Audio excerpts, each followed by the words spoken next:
దేవుని మహాకృపను బట్టి దైవ లేఖనాలలో నుండి కీర్తనల గ్రంథం 6వ కీర్తనలో 5 చరణాలు చదువుకుందాం. தேவனுடைய பரிசுத்த வேதாகமத்திலிருந்து இன்றைய தியானிக்க சங்கீதம் 6வது சங்கீதம் 1 முதல் 5 வசனங்களை படித்து நாம் தியானிக்கலாம். యెహోవా నీ కోపము చేత నన్ను గద్దింపకుము, నీ ఉగ్రతతో నన్ను శిక్షింపకుము.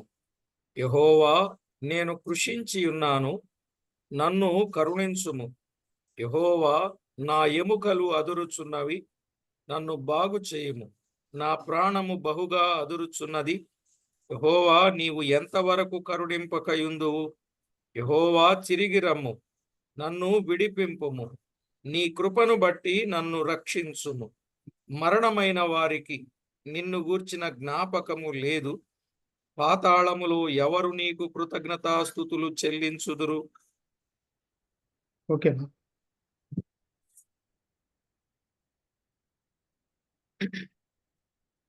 ఓకేనా? చదవబడిన ఈ లేఖన భాగములో నుండి దేవాది దేవుడు మనతో మాట్లాడునట్లు ప్రార్థన చేసి వాక్యాన్ని విందాం. 6வது சங்கீதம் 5 வாசிக்கப்பட்ட வேத பகுதியை தியானித்து ஜெபத்தின் மூலமாக நாம் பேச வேண்டும் என்று நாம் ஜெபிக்க போகிறோம். పరిశుద్ధుడా, పరమందు ఆసీనుడా, మహాగణుడా, అద్వితీయ సత్యదేవుడా, మీ గణనామానికి స్తోత్రం. பரிசுத்தமுள்ள பிதாவே, ஆழ்ந்த வாசம் செய்கிற தேவனே, உங்கள் கனமுள்ள நாமத்திற்கு நாங்கள் மகிமையை கொண்டு வருகிறோம். చదవబడిన లేఖన భాగమును దీవించి మా అందరితో తేటగా, సూటిగా, స్పష్టముగా మాట్లాడి வாசிக்கப்பட்ட வேத பகுதி எங்கள் ஒருவரும் கூட எங்களை நேராக எங்களுக்கு சரியாக பேச உதவி செய்யும்படி கேட்டுக்கொண்டு మహిమ, ఘనత, కీర్తి, ప్రభావాలు మీరు ఆరోపించుకొనమని వేడుకుంటూ உனக்கு கனத்தை மகிமை கொண்டு வர வேண்டும் என்று சொல்லி கேட்டுக்கொண்டு మా ప్రభు రక్షకుడైన యేసు క్రీస్తు నామమున వేడుచూ ఉన్నాము తండ్రి. ஆண்டவர் மீட்பு உன்னதமான இயேசு கிறிஸ்து நாமத்தினாலே ஜெபித்து வேண்டிக் கொள்கிறோம் நல்ல பிதாவே. ఆమేన్. ఆమేన్. ప్రభునందు ప్రియులారా, మనము చదువుకున్న దైవ లేఖనాలలో అమూల్యమైన విషయాలు 5వ కీర్తనలో మనం విన్నాం. 6వ కీర్తనలో కూడా దావీదు రాసిన ఈ కీర్తనలో కొన్ని విషయాలు జ్ఞాపకం చేసుకుందాం. கடந்த நாட்களிலும் 5ஆம் சங்கீதத்தை குறித்து தாவீதுடைய தியானத்தை குறித்து தியானித்தோம். இப்பொழுதும் கூட 6வது சங்கீதத்திலிருந்து தாவீதுடைய காரியத்தை தியானிக்கிறோம்.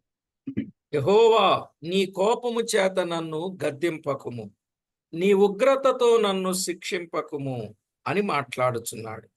சங்கீதம் 6:1 பார்க்கிறோம். கர்த்தாவே, உம்முடைய கோபத்திலே என்னை கடிந்து கொள்ளாதேயும், உம்முடைய உக்கிரத்திலே என்னை தண்டியாதேயும். అయితే నేను కృషించి ఉన్నాను అన్నాడు, నా ఎముకలు అదురుచున్నవి అన్నాడు, నా ప్రాణము బహుగా అదురుచున్నది అన్నాడు. இங்க பார்க்கிறோம், நான் பலனற்று போனேன், அது மாத்திரமல்ல எலும்புகள் நடுங்குகின்றது, என் ஆத்துமா வியாகுலப்படுகிறது என்று சொல்கிறார் தாவீது. అయితే నన్ను కరుణించుము అన్నాడు, నన్ను విడిపింపుము అన్నాడు, నన్ను రక్షించుము అన్నాడు. ஆனால் என் மேல் இரக்கமாயிரும், என் மீது கிருபையாயிரும், என்னை விடுவியும் என்று சொல்லி தாவீது கேட்கிறார். 3 మాటలు చెప్పాలి. నన్ను కరుణించుము, నన్ను విడిపించుము, నన్ను రక్షించుము. இங்க தாவீது 3 காரியத்தை கேட்கிறார். என் மேல் இரக்கமாயிரும், என்னை ரட்சியும், என்னை விடுவியும் என்று சொல்லி தாவீது கேட்கிறார். కనుక ఈ 3 మాటలలో ఉన్న వాస్తవం ఏమంటే, తాను ఎంత నిస్సహాయ స్థితిలో ఉన్నాడో, తాను ఎవరు కూడా తనను ఆదుకోలేనటువంటి ఆ భయంకరమైన స్థితిలో ఉన్నాడో తనకు అర్థమయ్యి ఆ మాట చెప్తా ఉన్నాడు. தாவீது தன் நிலைமையை உணர்ந்து, விடுவிப்பார் யாரும் எல்லாமே உணர்ந்து, இந்த நிலைமையை உணர்ந்து தேவனிடத்தில் அவர் கேட்கிறார்.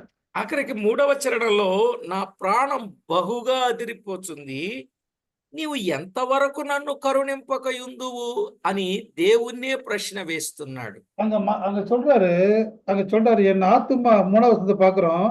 என் ஆத்துமா மிகவும் வியாகுலப்படுகிறது, கர்த்தர் எது வரைக்கும் இறங்காதிருக்கிறேன்னு தாவீது கேட்கிறார். 5వ చరణంలో మరణమైన వారికి నిన్ను గూర్చిన జ్ఞాపకము లేదు, పాతాళములో ఎవరు నీకు కృతజ్ఞతాస్తుతులు చెల్లిస్తారు అని దేవుని సన్నిధిలో మాట్లాడుతూ ఉన్నాడు. அவன் தேவசத்தில் பார்க்கின்ற பொழுது மரணத்தில் உம்மை நினைவு கூறுவதில்லை, பாதாளம் உம்மை துதிப்பது என்று சொல்லி தேவனுடைய சந்நிதியிலே தாவீது நினைவு கூறுகிறார். పాతాళానికి వెళ్ళిపోతే అక్కడ ఎవరు నిన్ను స్తుతిస్తారు, కృతజ్ఞతలు చెల్లిస్తారు అని మాట్లాడుతున్నాడు. பாதாளத்தில் போனால் அங்கே யார் துதிப்பார்கள், யார் உம்மை நினைவு கூறுவார்கள்? అయితే దావీదుకు తెలుసు దేవుని వాక్యములో ఉన్న కొన్ని సత్యాలు. సమూయేలు మొదటి గ్రంథం 2వ అధ్యాయం 6వ వచనంలో ఒక మాట ఉన్నది. தாவீதுக்கு தெரியும் தேவனுடைய வசனம் என்ன என்பதை பார்க்கின்ற பொழுது சாமுவேலுக்கு 1వ நிருபம் 2వ అధ్యాయం 6వ వచనం. జనులను సజీవులను గాను మృతులను గాను చేయువాడు యెహోవాయే, పాతాళమునకు పంపుచు అందులో నుండి రప్పించుచుండువాడు ఆయనే అని ఆయనకు తెలుసు. பார்க்கிறோம் 1 சாமுவேல் நிருபம் 2వ అధ్యాయం 6వ వచనத்துல கர்த்தர் கொள்கிற உயிர்ப்பிக்கிறவருமா இருக்கிறார், அவரே பாதாளத்தில் இறங்கும் அதிலிருந்து ஏறவும் பண்ணுகிறார் என்பதை దావీదు அறிந்திருக்கிறார். ఆ దావీదుకు తెలుసు దైవ లేఖనంలోనున్న వాస్తవం. ఆయన జనులను సజీవులనుగా మృతులుగా చేయువాడు, పాతాళానికి పంపేవాడు, అందులో నుండి బయటికి తెచ్చేవాడు కూడా ఆయనే. தாவீது அறிந்திருக்கிறார். முக்கியமாக பார்க்கின்ற பொழுது அவர் கொள்ளுகிறவராய் இருக்கிறார், உயிர்ப்பிக்கிறவராய் இருக்கிறார், பாதாளத்திலே அவர் இறங்கவும் செய்கிறார், அது மாத்திரமல்ல பாதாளத்தில் ஏறவும் செய்கிறார் என்பதை దావీదు அறிந்திருந்தார். ఎందుకంటే దేవుని యొక్క సంగతి ఎరిగినవాడుగా ఉన్నాడు దావీదు. అందుకే నీవు నా ఆత్మను పాతాళములో విడిచిపెట్టవు అని కూడా అన్నాడు 16వ కీర్తన 10వ చరణంలో. அங்க கூட பார்க்கிறோம் தாவீது தேவனுடைய காரியத்தை அறிந்திருந்ததினாலே சங்கீதம் 16వ சங்கீதம் 10வது வசனத்தில் நாம் பார்க்கின்ற பொழுது என் ஆத்துமாவை நீ பாதாளத்தில் விடீர் என்று சொல்லி அறிந்திருக்கிறார். నీవు నా ఆత్మను పాతాళములో విడిచిపెట్టవు, నీ పరిశుద్ధుని కుళ్ళు బట్టనీయవు అని దావీదు వ్రాసిన కీర్తనే ఇది. தாவீது சங்கீதத்தை பார்க்கின்ற பொழுது என் ஆத்துமாவை பாதாளத்தில் விடமாட்டீர், பரிசுத்தவான்கள் அடிவை நீர் காண ஒட்டீர் என்று சொல்லி దావీదు எழுதுகிறார். ఎందుకంటే ప్రకటన గ్రంథములో వ్రాయబడినట్లు మొదటి అధ్యాయం, ప్రకటన గ్రంథం 1వ అధ్యాయం 18వ వచనంలో ప్రభు చేతిలో ఏమున్నదో ఆయనకి బాగా తెలుసు. அப்புறம் வெளிப்படுத்தும் விசேஷம் 1ஆம் அதிகாரத்துல 1ஆம் அதிகாரம் 17వ వచనத்துல దేవుడి கையில் என்ன இருக்கிறதுன்னு நாங்க பார்க்க முடியும். అక్కడేమనుంది? నేను మొదటి వాడను కడపటి వాడను జీవించువాడను మృతుడనైతిని గాని ఇదిగో యుగ యుగములు సజీవుడనై ఉన్నాను, మరియు మరణము యొక్కయు పాతాళ లోకము యొక్కయు తాళపు చెవులు నా స్వాధీనములో ఉన్నవి అన్నాడు. அது பார்க்க வெளிப்படுத்த 1ஆம் அதிகாரம் 17వ వచనத்துல இதோ மரித்தேன், ஆனாலும் இதோ சதாகாலம் உயிரோடு இருக்கிறேன், ஆமேன், நான் மரணத்திற்கும் பாதாளத்திற்கும் திறவுகோல்களை உடையவனா இருக்கேன் என்று பார்க்கிறார். ప్రియులారా, మనం ఆలోచన చేసినట్లయితే పాతాళపు తాళపు చెవులు ప్రభు స్వాధీనములో ఉన్నాయి అనే విషయం ఆయనకు తెలుసు. அது தெரியும், பாதாளத்திற்குரிய திறவுகோல்கள் பூட்டும் சாவி இடத்திருக்கிறது என்று சொன்னால் தேவனிடத்தில் இருக்கிறது. ఆయన దృష్టిలో పాతాళం ఎలా ఉంది? యోబు గ్రంథంలో 26వ అధ్యాయం 6వ వచనంలో చూడగలం. அவர் திருஷ்டியில பார்க்கின்ற பொழுது இந்த பாதாளம் எப்படி இருக்குதுன்னு சொன்னா யோபு எழுதின நிருபம் 26వ அதிகாரம் 6వ వచనం. ఏమన్నాడు అక్కడ? ఆయన దృష్టికి పాతాళము తెరువబడి ఉన్నది, నాశన కోపము బట్టబయలుగానున్నది అన్నాడు. பார்க்கிறோம் யோபு 26ஆம் அதிகாரம் 6వ வசனத்தில் அவருக்கு முன்பாக பாதாளம் வெளியாய் திறந்திருக்கிறது, నరకం మూడపడాది இருக்கிறது. కనుక దైవలేఖనములో ప్రియులారా, పాతాళం అనేది తెరువబడినట్లుగా చూస్తున్నాం. அங்க பார்த்தோம் பாதாளம் வந்து பக்கம் வெளியரங்கமாக என்ன பண்ண திறக்கப்பட்டதாய் காணப்படுகிறது. పాతాళములో నిజంగా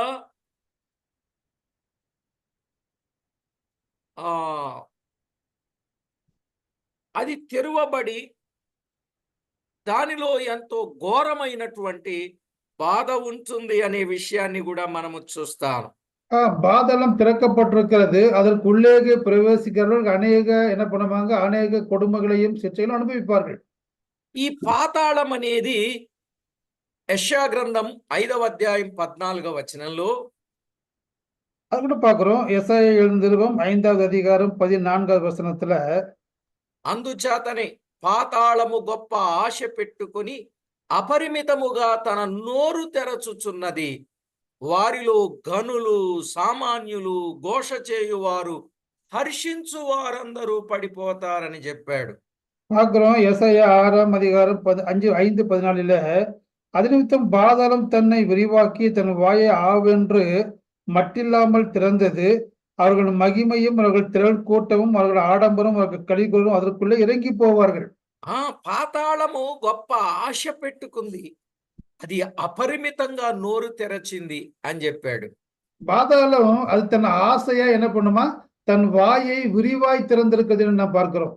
ఆ పాతాళంలో గనులు గాని, సామాన్యులు గాని, ఘోష చేయువారు గాని, హర్షించువారు గాని పడిపోతారు అని చెప్పాడు. அதுல பார்க்கிறோம், கனமுள்ளவர்கள், மகிமை உள்ளவர்கள், திரள் கூட்டம், ஆடம்பரமாய் வாழ்ந்தவர்கள், கலிகூ எல்லாமே என்ன பண்ணுவாங்க, அதற்குள்ளே இறங்குவார்கள். అంటే పాతాళానికి దయా, దాక్షిణ్యం, ప్రేమ, కరుణ, అనురాగం అనేది ఏమీ ఉండదని మనకు అర్థమైపోతుంది. அப்படி என்னாலும் பாதாளத்திற்கு தயவு, தாட்சண்யம், இரக்கம், அன்பு, கருணை எதுவும் இல்லை என்று நாங்க பார்க்கிறோம். కనుక ఈ పాతాళం యొక్క పరిస్థితి మనము ఆలోచన చేసినప్పుడు అది ఎంతో నోరు తెరుచుకుని రండి రండి రండి అని ఎదురు చూస్తూ రమ్మని చెప్పినట్లుగా మనము చూస్తాం. பாதாளம் தன்னுடைய வாயை விரிவாய் திறந்து வாருங்கள் வாருங்கள் என்று சொல்லி இந்த மனிதர்களை எல்லாம் அழைத்துக் கொண்டிருக்கிறது. ఈ పాతాళం ఎక్కడుంది? సామెతల గ్రంథం 15వ అధ్యాయం 24వ వచనం. இந்த பாதாளம் எங்க இருக்குது என்று சொன்னால் நீதிமொழிகள் 17வது அதிகாரம் 24வது வசனம். క్రిందనున్న పాతాళమును తప్పించుకొనవలెనని బుద్ధిమంతుడు పరమునకు పోవు జీవ మార్గమును నడుచుకొనును అన్నాడు. இங்க பார்க்கிறோம், நீதிமொழிகள் 17:24 ஞானம் புத்திமானுக்கு முன்பதாக இருக்கும், மூடருடைய கண்களோ பூமியின் கடையாந்தரங்களில் செல்லும் என்று பார்க்கிறோம். అది క్రిందనున్నది. పాతాళం భూమి యొక్క క్రింది భాగములో ఉన్నది అని మనం చూస్తున్నాం. பாதாளம் என்பது பூமியின் கீழே கடையாந்தரங்களிலே அது காணப்படுகிறது என்று பார்க்கிறோம். సామెతల గ్రంథం 1వ అధ్యాయం 12వ వచనములో அதே நீதிமொழிகள் 1:12 பார்க்கின்ற பொழுது అక్కడేమంటాడంటే அங்க பாதாளம் என்ன படுகிறது பார்க்கின்ற பொழுது పాతాళము మనుషులను మింగివేయునట్లు వారిని జీవముతోనే మింగివేయుదము, సమాధిలోనికి దిగువారు మింగబడునట్లు వారు పూర్ణ బలముతో నుండగా వారిని మింగివేయుదం రమ్మని చెప్పినట్లుగా మనము చూస్తున్నాం.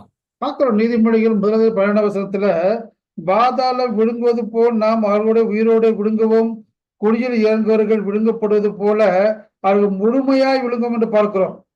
పాతాళం మనుషులను మృంగివేస్తుంది అనే విషయాన్ని చూచాం. பார்க்கிறோம், பாதாளம் மனிதனை விழுங்குகிறது என்று நாம் பார்க்கிறோம். చూశారా ప్రియులారా? పాతాళం నోరు తెరుచుకుంది, అపరిమితముగా నోరు తెరుచుకుంది, మనుషులను మృంగివేస్తుంది పాతాళం అని చెప్పాడు. பாதாளம் ஆசையாய் இருக்கிறது, வாயை விரிவாய் திறந்திருக்கிறது.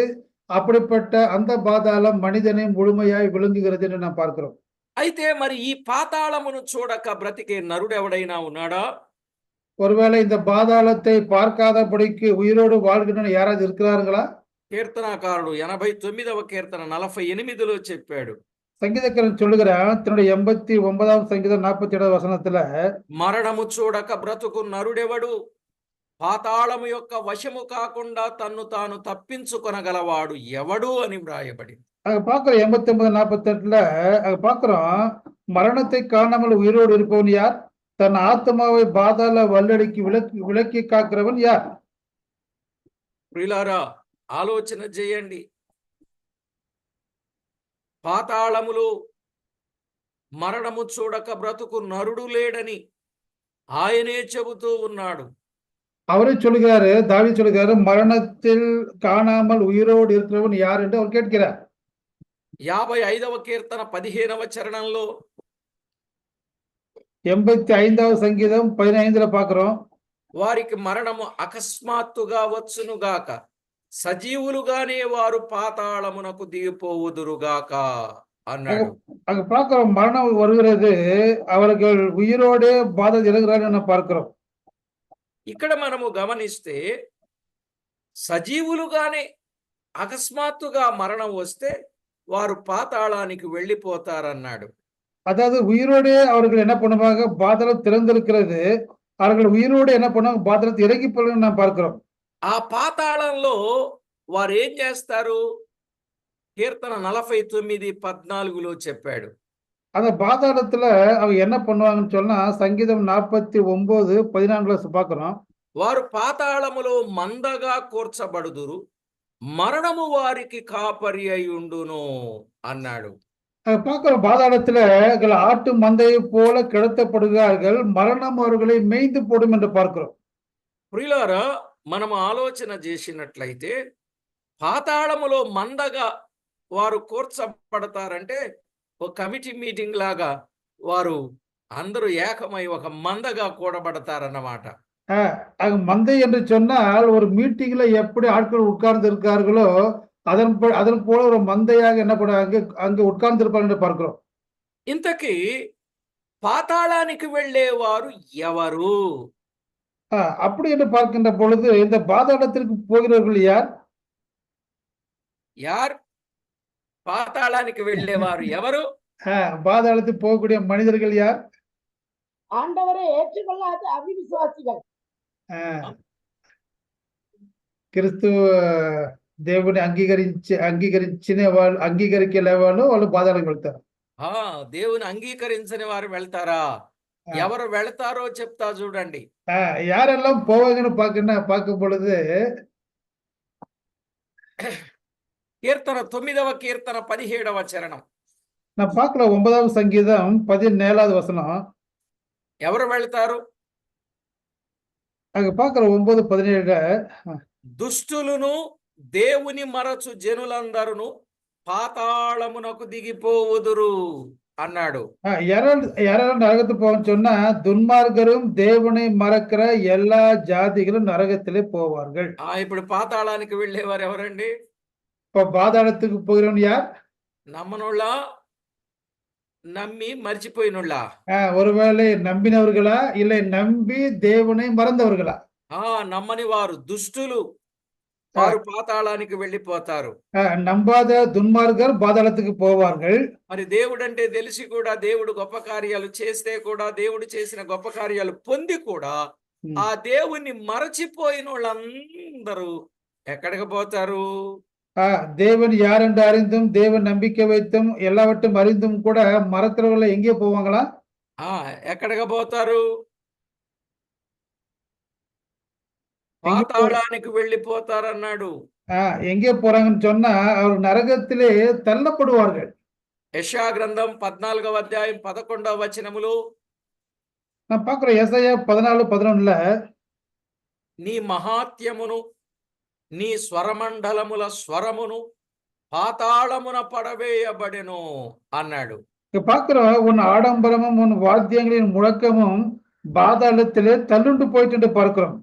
ఇప్పుడు మహాత్యం, వారి యొక్క గొప్పతనం, ఇక్కడ అపవాది కొరకు, సాతాను కొరకు, లూసిఫర్ కొరకు చెప్పిన మాట వాస్తవమే గాని చాలా మంది మహాత్యము కలిగి గొప్ప వాళ్ళమని ఘనతలు కోరుకునే వాళ్ళు ఉన్నారే, వాళ్ళందరూ పాతాళానికే పోతారు. என்ன ஆடம்பரம் வாங்கி கனமாக வாழ வேண்டும், மகிமையாக வாழ வேண்டும் என்று சொல்லி கேட்கிற யாரும் எங்கே போவார்களோ பாதாளத்திலே போவார்கள். మాత్రమే కాదు, ఇంకెవరు పాతాళానికి వెళ్తారు అనంటే అక్కడే చెప్పాడు, నీ స్వరమండలముల స్వరము.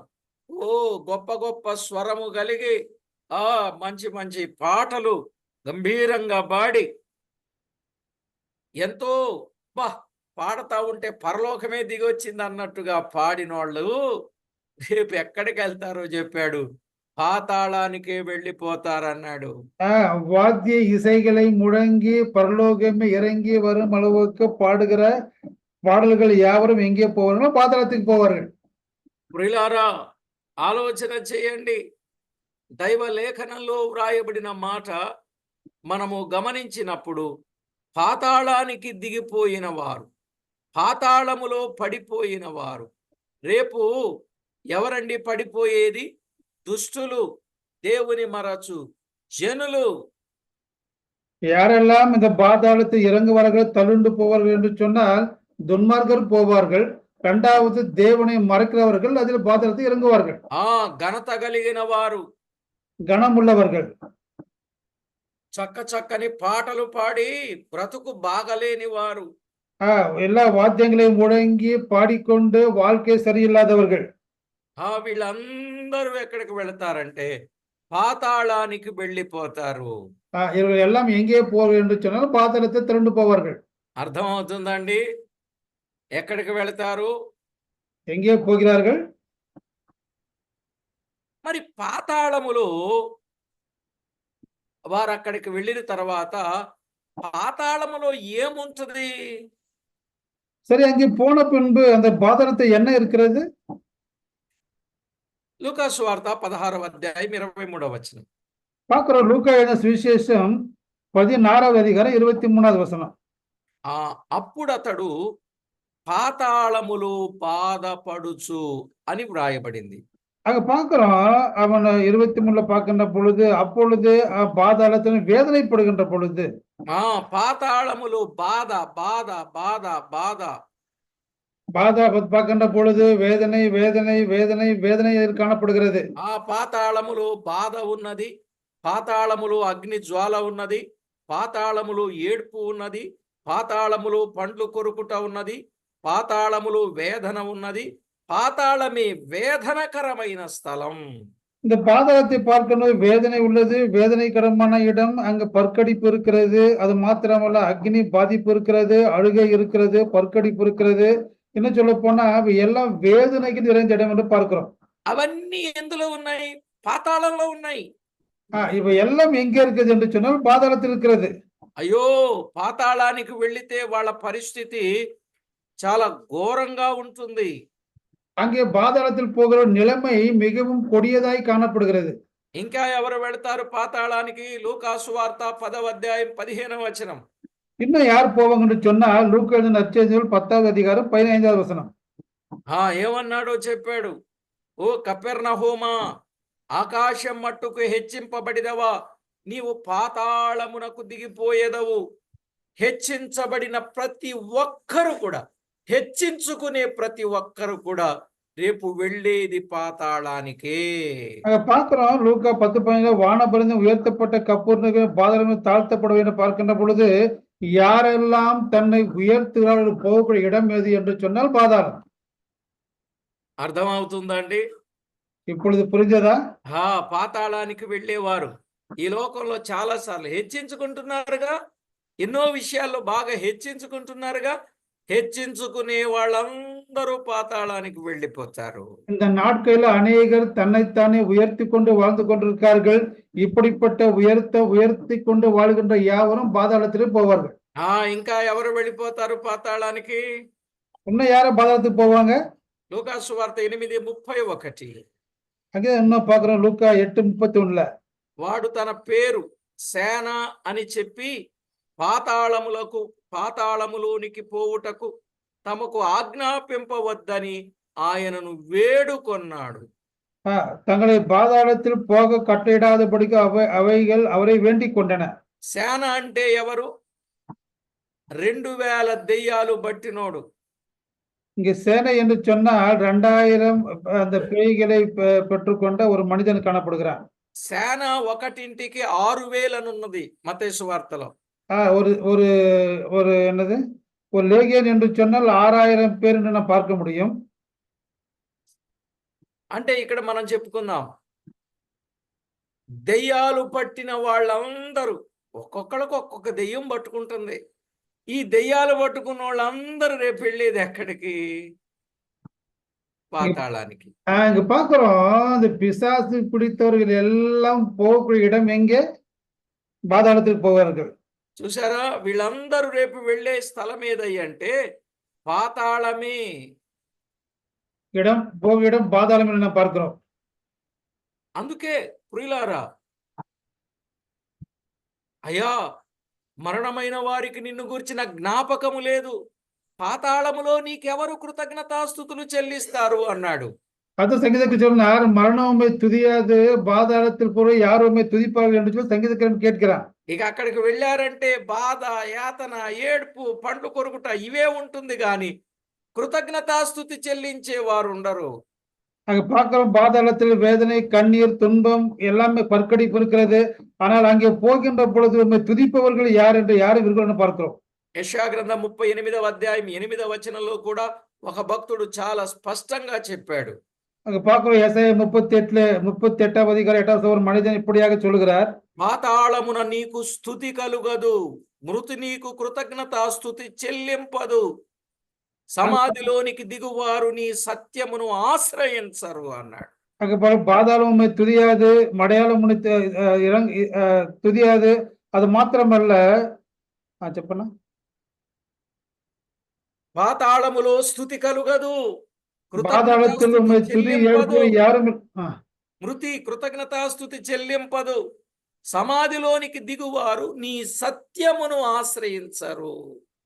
பாதாளம் உம்மை துதிப்பதில்லை, உயிரோடு இருக்கிறவர்கள் துதிப்பதில்லை, பாதாளத்தில் சத்தியை கடைபிடிப்பவரும் யாரும் இல்லை. పాతాళములో స్తుతి చెల్లించే వాళ్ళు ఉంటారా? ఉండరండి. பாதாளத்தில் துதிக்க யாரும் இல்லை. ఎందుకంటే అక్కడంతా బాధతో వేదనతో ఏడుపుతో పండు కొరుకుడుతో ఉంటారు కాబట్టి.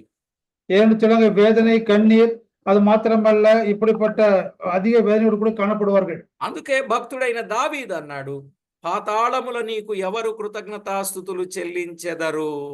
அதனால்தான் தாவீது சொல்றாரு, வாசிக்கப்பட்ட 6:5, பாதாளத்தில் உம்மை துதிப்பவன் யார் என்று கேட்கிறார். అయితే ఆయనకున్న ఆపదలు పాతాళానికి వెళ్ళిపోయినట్టుగా అనిపించాయి. 88వ కీర్తన 3వ చరణం. ஆனாலும் அவனுக்குரிய நிலைமையை பார்க்கின்ற பொழுது சங்கீதம் 85:3 அப்படிப்பட்ட பாதாளத்திலிருந்து அவன் ஏறச் செய்கிறவர் யாருன்னு பார்க்கிறோம். నేను ఆపదలతో నిండి ఉన్నాను, నా ప్రాణము పాతాళమునకు సమీపించి ఉన్నది. நான் ஆபத்திலே நிறைந்திருக்கிறேன், என் பிராணன் குழியிலே சமீபமா இருக்கிறது என்று பார்க்கிறோம். కనుక నేను ఆపదలతో నిండి ఉన్నా, నా ప్రాణం పాతాళానికి సమీపించేసింది అని చెప్పాడు. என் ஆத்மா மிகவும் பாதத்துக்கு அருகில் இருக்கிறது, நான் மிகவும் வியாகுலப்படுகிறேன் என்று சொல்கிறார். అయితే దేవుడు నా పక్షంగా చేసిన కార్యం ఏమంటే, ஆனாலும் தேவன் என் பட்சமாக இருந்து எனக்கு செய்யக்கூடிய காரியம் என்ன என்று சொன்னால், 30వ కీర్తన 3వ చరణం. பார்க்கிறோம் 30వ సంగీతం 3వ వచనத்துல, యెహోవా పాతాళములో నుండి నా ప్రాణమును లేవతీసితివి, నేను గోతిలోనికి దిగకుండా నీవు నన్ను బ్రతికించితివి అన్నాడు. அங்க பார்க்கிறோம், கர்த்தாவே ஆத்ம பாதாளத்திலிருந்து ஏற பண்ணி நான் குழியில் இறங்காதபடிக்கு என்னை உயிரோடே காத்திருன்னு தாவீது சொல்கிறார். ఏమన్నాడు చూసారా? పాతాళములో నుండి నా ప్రాణమును లేవతీసితివి, నేను గోతిలోనికి దిగకుండా నీవు నన్ను బ్రతికించితివి. பார்க்கிறோம், பாதாளத்திலிருந்து என் ஆத்மா ஏற பண்ணினீர், அது மாத்திரம் நான் குழியில் இறங்காதபடிக்கு என்னை உயிரோடே காத்திருன்னு தாவீது சொல்கிறார். అదే దేవుడు చూపిన కరుణ, అదే దేవుడు ఇచ్చిన విడుదల, అదే దేవుడిచ్చిన రక్షణ అని యోబు 6వ కీర్తనలో చెప్పాడు. அதே தேவன் கொடுத்த இரக்கம், தேவன் கொடுத்த விடுதலை, தேவன் கொடுத்த ரட்சிப்புன்னு நாம் பார்க்கிறோம். కనుక పాతాళములో వెళ్లకుండా ఎన్ని ఆపదలు ఆయనకి ఎదురైనా పాతాళానికి వెళ్లకుండా ప్రభు కాపాడాడని ఆయన మాటల్లో మనము చూస్తున్నాం. எவ்வளவுதான் ஆபத்து வந்தாலும் அவன் பிராணனை பாதாளத்தை விடாதபடிக்கு தேவன் அவன் பிராணனை அழிவிலிருந்து விலக்கி மீட்டார்னு பார்க்கிறோம். మరణ పాశములు నన్ను అరికట్టగను, மரண வாசல்கள் என்னை சூழ்ந்து கொண்டது, పాతాళ పాశములు నన్ను చుట్టుముట్టుకొనగను, பாதாளம் என்னை சுற்றி கொண்டது, కానీ నీవు పాతాళములో నుండి నా ప్రాణమును లేవదీసితివి. ஆனாலும் பாதாளத்தில் நீர் என் ஆத்மாவை ஏற பண்ணினீர் என்று நாம் பார்க்கிறோம். ఇప్పుడు చెప్పండి, నీకు పాతాళములో స్తుతులు చెల్లించేవారు ఉంటారా? ఉండరు కదా. నీవు పాతాళమను గోతి నుండి నన్ను లేవనెత్తావు కాబట్టే నేను నీకు కృతజ్ఞతాస్తుతులు చెల్లించుచున్నాను. பாதாளத்தை யாரும் துதிக்க முடியாது. நீர் பாதாளத்திலிருந்து என் ஆத்மை மீட்டெடுத்தபடியினாலே நான் உமக்கு துதி ஸ்தோத்திரங்களை ஏறெடுக்கிறேன் தாவீது சொல்கிறார். ఇంత శ్రేష్టమైన అనుభవం ఆయన కలిగిన వాడుగా ఉండి ప్రభు సన్నిధిలో ప్రభువును గణపరచిన వాడుగా చూస్తున్నాం. இப்படிப்பட்ட உன்னதமான அனுபவத்தோடு கூட ஆத்மை விடுவித்த தேவனை அவனை கனப்படுத்தி துதி செலுத்தி மகிமைப்படுத்த நான் பார்க்கிறோம். ఆయన ఒకటే చెప్పాడు, నీవు నన్ను బ్రతికించుము, నేను నిన్ను స్తుతిస్తా అన్నాడు. நீர் என்னை விடுவியும் நான் உம்மை துதிப்பேன் சொல்கிறார். నువ్వు నన్ను బ్రతికిస్తే నేను నిన్ను స్తుతిస్తా. நீர் என்னை விடுவித்தால் நான் உம்மை துதிப்பேன். 119వ కీర్తన ఆఖరి చరణాల్లో ఆ మాట చెప్తాడు, నువ్వు నన్ను బ్రతికిస్తే నేను నిన్ను స్తుతిస్తా. 119 கடைசியில் பார்க்கின்ற பொழுது நீர் என்னை உயிரோடு மீட்டெடுக்கின்ற பொழுது நான் உம்மை துதிப்பேன் என்று சொல்கிறார். కాబట్టి ఈ సమయంలో పాతాళానికి ఎవ్వరు వెళ్ళొద్దండి. పాతాళపు పరిస్థితులు ఎంతో ఘోరమైనవిగా ఉన్నాయని మనం విన్నాం. అందుకే దేవుడు అవకాశం ఇచ్చాడు, అది సద్వినియోగం చేసుకున్నాడు దావీదు. మనం కూడా సద్వినియోగం చేసుకుని ఆ పాతాళం అనే గోతికి మన ప్రాణం వెళ్ళకుండానట్లు మనలను మనమే కాపాడుకోవాలి. தாவீதுடைய ஆத்மாவை அழிவிலிருந்து மீட்டு பாதாளத்திலிருந்து அவனை மீட்டெடுத்ததற்காக அவனை காப்பாற்ற துதித்தான். நாம் கூட நம்முடைய ஆத்மா பாதாளத்திற்கு போகாதபடிக்கு நாம் நம்முடைய ஆத்மாவை காத்துக்கொண்டு நாம் எந்நாளும் தேவனை துதிப்போம். ఆ విధంగా మనల్ని మనము సిద్ధపరచుకుందాం, ప్రార్థన చేసుకుందాం. அப்படியாக நாம் நம்மை ஆயத்தப்படுத்துவோம், சித்தப்படுத்துவோம், தேவனை மையப்படுத்துவோம். పరిశుద్ధుడవైన తండ్రి, మీకు స్తోత్రము చెల్లిస్తున్నాం. పరిశుద్ధమైన పితావే, మీకు స్తోత్రం చెల్లిస్తున్నాం.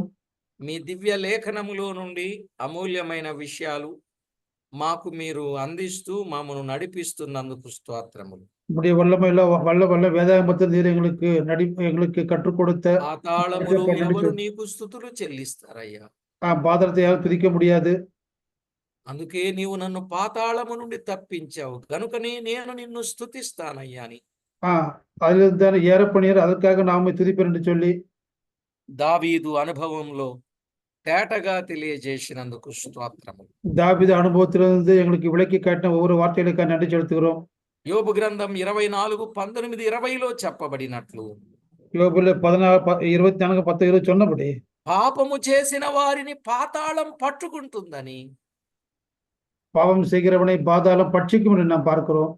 అక్కడ పురుగులు ఉంటాయని, కమ్మగా తింటాయని తేటగా లేఖనాల్లో వ్రాయించారు. அங்கே புழுக்கள் அவனை தின்னும், அது புழுக்கின் படுக்கையில அவனை மேயும் என்று நாங்கள் பார்க்கிறோம். కనుక ఏ ఒక్కరూ పాతాళమను గోతికి వెళ్లకుండా కాపాడమని కోరుచు எந்த ஒருவனும் பாதாளத்துக்கு போக கூடாதபடிக்கு காப்பாற்றப்பட வேண்டும் என்று சொல்லி கேட்டுக்கொண்டு మా ప్రభువైన యేసు క్రీస్తు నామమున ప్రార్థించి స్తుతించి వినయులమై వేడుచూ ఉన్నాం మా పరమ తండ్రి.